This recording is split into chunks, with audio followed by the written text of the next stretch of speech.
আয়েশা তুমি জানো না আজকে আমি রাসূলের অনুপস্থিতিতে এই যে আমার সাহাবীরা জামাতে নামাজ আদায় করছে, এই জামাতকে প্রতিষ্ঠা করতে গিয়া উহুদের প্রান্তর আমার দন্দান শহীদ হয়ে গেছে। এই জামাতকে প্রতিষ্ঠা করতে গিয়া তায়েববাসীরা আমি রাসূলকে এত মার মেরেছে। আয়েশা তুমি জানো না আমার পিঠের ভিতরে এত পরিমাণ পাথর মেরেছে, আমার পিঠটা চালনির স্যাদের মতো হয়ে গেছে। আয়েশা শুধু এখানে শেষ নয়, আমি রাসূলের পিঠ থেকে এত পরিমাণ রক্ত ঝরেছে আয়েশা, ওই রক্ত দিয়া আমি রাসূলের জুতা মোবারক জমাট বেঁধে গেছে। আয়েশা তুমি জানো না এই জামাতকে প্রতিষ্ঠা করতে গিয়া আমি রাসূল কত সংগ্রাম করেছি, মুজাহাদা করেছি। আজকে যে আমার সাহাবীরা নামাজ পড়ছে এটা আমার তৃপ্তিতে আমার কান্না চলে এসেছে। আমি রাসূল আশা রাখি কিয়ামত পর্যন্ত এইভাবেই যেন আমার উম্মতেরা জামাতে নামাজ আদায় করে। নবীজি তো নিজেই বলেছেন বাইনাল আবদি ওয়া বাইনাল কুফরি তারকুস সালাহ, কে বান্দা আর কে কাফের এর পার্থক্য হলো নামাজ। পার্থক্য কি? যে নামাজ পড়ে সে আল্লাহর বান্দা, যে নামাজ পড়ে সে আল্লাহর গোলাম, আর যে নামাজ পড়ে না নবীজি বলছে সে কাফের হয়ে যায়। নবীজি মৃত্যুর সময় স্ত্রীর কথা বলে নাই, সন্তানের কথা বলে নাই, নাতির কথা বলে নাই। নবীজির শেষ বাক্য ছিল আসসালাত আসসালাত ওয়া মা মালাকাত আইমানুকুম, নামাজ নামাজ নামাজ, আমার উম্মতেরা নামাজ ছেড়ে দিও না। নবীজি মৃত্যুর সময় নামাজের কথা বলেছেন। আমার নবীজি মৃত্যুর আগে একবার হুশ একবার বেহুশ।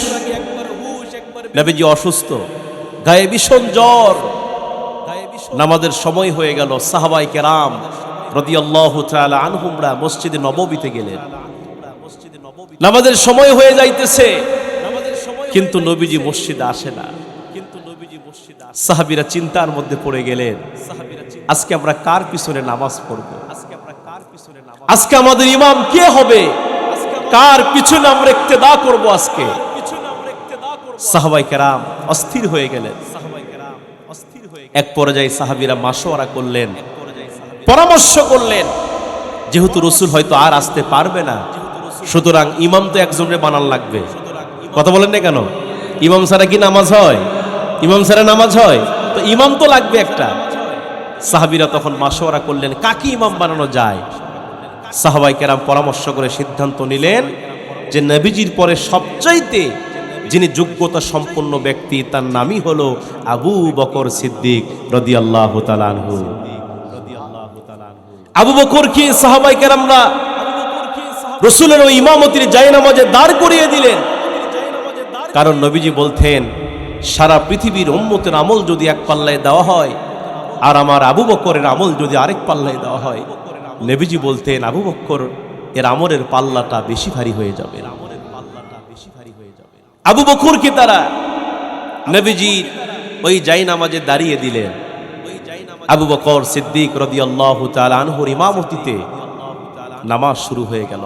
আল্লাহু আকবার বলে সাহাবীরা কাতারবন্দি ভাবে নামাজে দাঁড়িয়ে গেলেন। সমস্ত সাহাবীরা নামাজে দাঁড়িয়ে গেলেন। এবার বিশ্বনবী আম্মা জান আয়েশা সিদ্দিকা রাদিয়াল্লাহু তাআলাকে ডেকে বলছেন, আয়েশা রে তুমি একটু আমাকে আলগা করে ধরো, আমি একটু সাহাবীদের জামাতের দৃশ্যটা দেখতে চাই।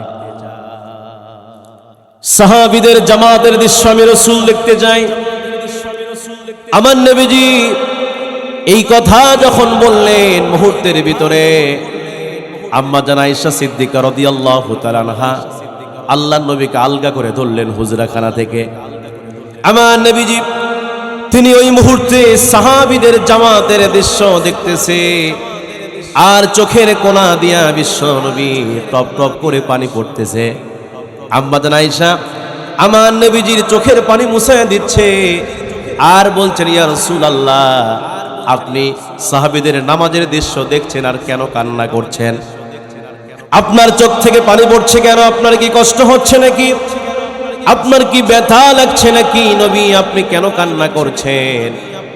আল্লাহ রাসূল বলছে, আয়েশা রে এটা আমার কষ্টের কান্না নয়, এটা আমার তৃপ্তির কান্না।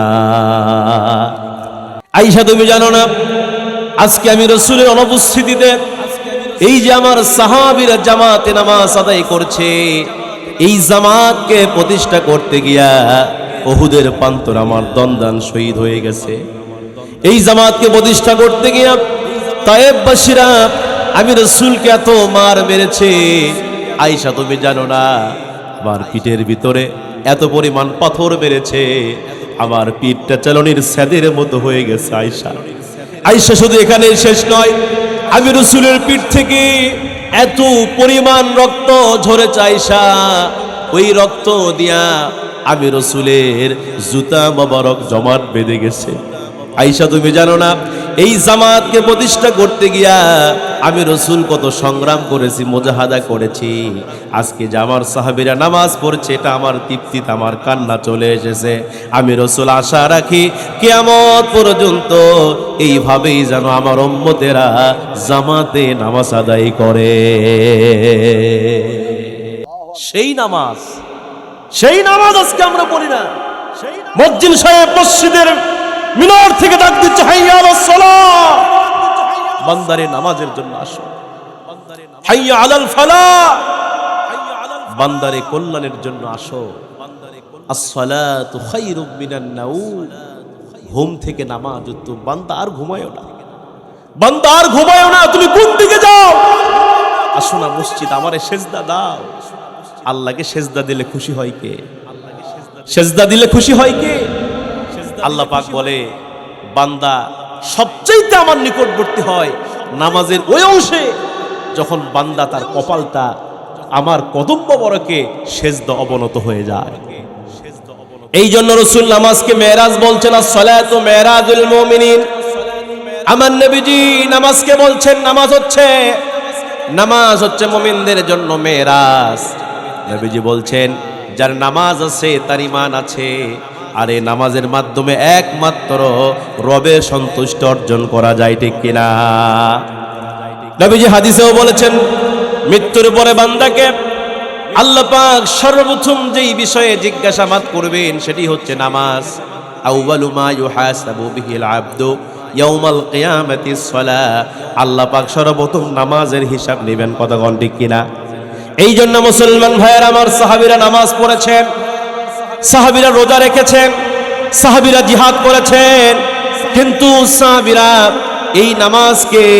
এই নামাজকে প্রতিষ্ঠা করতে গিয়া সাহাবীরা রক্ত দিয়েছেন, জীবন দিয়েছেন।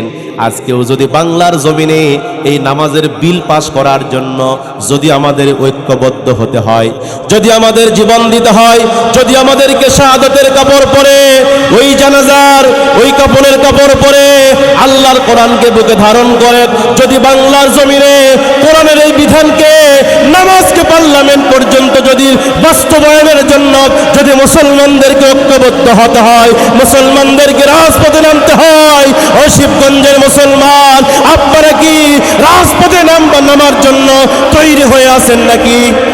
আপনারা কি তৈরি আছেন? কারা কারা আছেন? তো হাত তুলে আল্লাহকে একটা বার দেখায়া দেন। লিল্লাহে তাকবীর, লিল্লাহে তাকবীর। হাতটা নামায়া দেন। কার বিধান বাস্তবায়ন করবেন? শুধু নামাজ মসজিদের মধ্যে শুধু নামাজ আমরা পড়ি ভাইয়েরা আমার, এই নামাজ শুধু মসজিদের মধ্যে শুধু সীমাবদ্ধ হলে হবে না। এই নামাজটা একেবারে পার্লামেন্ট পর্যন্ত নামাজের বিল পাস হওয়া লাগবে, ঠিক কিনা? আল্লাহ তো কোরআনেই বলেছেন, মুমিনরা যদি রাষ্ট্র ক্ষমতায় যায়, মুমিনদেরকে যদি এই দেশের কর্তৃত্ব দেওয়া হয়, তাহলে মুমিন বান্দারা সর্বপ্রথম 4টি কর্মসূচি বাস্তবায়ন করবে। কয়টা করবে? এটা কি আমার কথা না আমার বাপের কথা না রবের কথা? কার কথা? দুনিয়ার কোন নেতার কথা নয়, কথা বল না কে? এটা কি আওয়ামী লীগের কথা, বিএনপির কথা, জামাতের কথা, চরমনায়ের কথা না রবের কথা? দলিল সূরা হজ 41 নম্বর আয়াত। কোন সূরা? সূরা হজ 41 নম্বর আয়াত। আল্লাহ বলছেন, আল্লাযীনা ইম্মাক্কান্নাহুম ফিল আরদি আকামুস সালাহ ওয়া আতাউজ যাকাত ওয়া আমারু বিল মা'রুফ ওয়ান নাহি আনিল মুনকার। আল্লাহ বলছেন, যদি মুমিনদেরকে রাষ্ট্র ক্ষমতা দেওয়া হয়, তারা সর্বপ্রথম 4টি কাজ করবে। কয়টি কাজ করবে? 1 নম্বর আকামুস সালাহ, তারা সমাজের মধ্যে নামাজ প্রতিষ্ঠা করবে। কি প্রতিষ্ঠা করবে? নামাজ কায়েম করবে। আজকে আমাদের সমাজে নামাজ পড়া আছে কিন্তু নামাজ কায়েম হয়নি। কথা কন না কে? নামাজ যদি কায়েম হতো তাহলে আজান দিলে ওই মসজিদের মধ্যে 15 জন মুসল্লি থাকতো না, পুরো গ্রামের লোক মসজিদে ঢুকতে বাধ্য হতো। কথা কন ঠিক কিনা? তাহলে নামাজ কায়েম আছে না নামাজ পড়া আছে? খালি নামাজ পড়তিছে। হ্যাঁ, যারা নামাজ পড়েন ওরকে মশানি বেশি। হুজুর আমি নামাজ না বললে কি হবে? আপনার কি সমস্যা? কথা কন না কে? যদি রাষ্ট্রীয়ভাবে নামাজের বিল পাস হয়, অকি তেলান লাগবে? যদি বলা হয় 1 ওয়াক্ত নামাজ মিস করলে 500 টাকা জরিমানা আর 2 মাসের জেল, বেনামাজি থাকবে? জীবনে ফজরে ওঠে নাই, ওই ফজরে মুয়াজ্জিন সাহেবের আগে ওঠা মুয়াজ্জিনকে হুজুর তাড়াতাড়ি আজান দেন, সময় হয়ে গেছে। কথা কন না কে? অকার তেলান লাগবে না, এমনি নামাজ পড়বে, দোকান খোলা থাকবে, সে নামাজ পড়ে আসবে। কথা কন ঠিক কিনা? এরকম নামাজ প্রতিষ্ঠা হোক আমরা চাই কিনা? এটাই আমরা চাই। 54 বছর ধরে এরকম কোন বিল পাস হয়েছে? 54 বছর ধরে কত তন্ত্রমন্ত্র আমরা দেখছি। কথা কন না কে? বাবার আইন দেখছি, ভাবির আইন দেখছি, স্বামীর আইন দেখছি। কথা কন না কেন? এগুলো কোন আইন দিয়া এই দেশের মানুষের ভাগ্যের পরিবর্তন হয়নি। যদি এই দেশের জনগণের ভাগ্যের পরিবর্তন করতে চান, আগামীতে আল কোরআনের বাংলাদেশ করতে হবে। ঠিক কিনা তোরা বলে? ইনশাআল্লাহ আমরা একটা আভাস পাইতেছি, আগামীতে এই বাংলার জমিনে ইনশাআল্লাহ এই কোরআনের বিল পাস হয়ে যাবে ইনশাআল্লাহ। বলেন, আমরা একটা সম্ভাবনায় বাংলাদেশ দেখতে পেতেছি। সারা দেশে গণজোয়ার উঠেছে, সারা দেশে মানুষের গণজোয়ার উঠেছে। 54 বছর ধরে সব দেখা শেষ, আগামীতে আল কোরআনের বাংলাদেশ। ঠিক কিনা জোরে বলে? আপনারা আছেন তো না? খালি মিসাই করছেন হুজুর ঠিক আছে চালিয়ে যান। আছেন আছেন আছেন, ভয় নাই, কোনো ভয় নাই, কোনো টেনশন নাই। ইনশাআল্লাহ যদি আল্লাহ পাক এই 16 বছরের স্বৈরাচারকে যদি আল্লাহ পাক রান্না করা ভাত না খাওয়ায়া বাংলাদেশ ছাড়া ভালোতে পালাতে বাধ্য করে, ওই আল্লাহ আছে। কথা বলেন না কেন?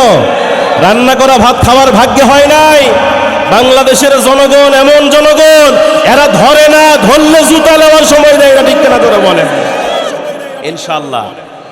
লিল্লাহে তাকবীর, লিল্লাহে তাকবীর। প্রধান বক্তার আগমন, প্রধান বক্তার আগমন। এলাকাবাসীর পক্ষ থেকে মাওলানা মাকসুদ আল মাসুদ আজমি ভাইয়ের আগমন। এলাকাবাসীর পক্ষ থেকে, সাতুয়াবাসীর পক্ষ থেকে, মাঝিহট্টবাসীর পক্ষ থেকে লিল্লাহে তাকবীর। প্রধান বক্তা চলে আসছে। আমি যতই কই হুজুর ওয়াজ করবো, কেবল শুরু করছি, অনেক মজা পাইতেন। কথা কোন ঠিক কিনা? কিন্তু আমার ভাইয়েরা যেহেতু সময় নাই, প্রধান বক্তা চলে এসেছে, আমি শুধু এটা বলে শেষ করে দিব। তাহলে মুমিনরা যদি রাষ্ট্র ক্ষমতা পায়, কয়টি কাজ করবে ভাই? 4টি। 1 নম্বর কি করবে? নামাজ প্রতিষ্ঠা করবে। 2 নম্বর আল্লাহ বলছেন ওয়া আতাবুজ যাকাত, তারা সমাজের ভিতরে যাকাত ভিত্তিক অর্থনীতি চালু করবে। ঠিক কিনা বলেন?